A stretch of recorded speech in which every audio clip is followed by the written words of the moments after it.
Here's how you know if someone's your friend. A, you can tell them bad news and they'll listen. They won't tell you why, you're stupid and why that bad thing happened to you and how something worse happened to them once and, derail the whole conversation. You can actually tell them bad news and they'll listen. So that's a good thing. And then this is a weirder thing. You can tell them good news and they'll help you celebrate. And that's a really good way of deciding who you should have around you, because if you have someone around you, something good happens to you and you're kind of afraid to even admit it because, God, something good happened to you. You let that be known and it'll certainly be taken away. So, you come out and you sort of tell someone half-heartedly that something good happened to you and they give you a whack and then talk about, the great thing that happened to them 3 years ago, or worse, the great thing that happened to someone that they knew 3 years ago. It's like, go away from that person. They're not helpful to you. And they're not helpful to themselves either. And so you want to surround yourself, you got to think about this. You got to surround yourself with people who want the best for the best part of you.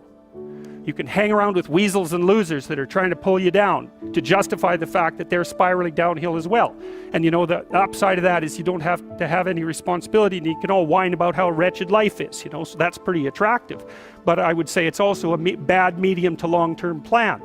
And so it's acceptable and desirable to try to surround yourself with people who are facilitating your development.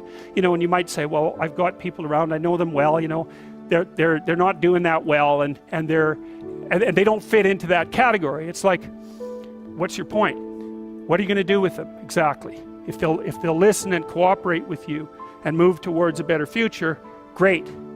If they don't pay any attention and they keep doing the same damn things over and over and they're not going anywhere and it's painful, then maybe the proper thing to do is say, you just have your misery. I'll go off and have my life. And maybe you'll wake up at some point in the future and think that's a better way of being.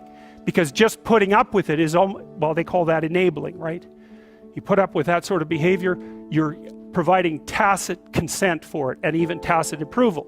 It's like, it's a bad idea. You have, I would say, both the right and the responsibility to surround yourself with people who are good for the best part of you.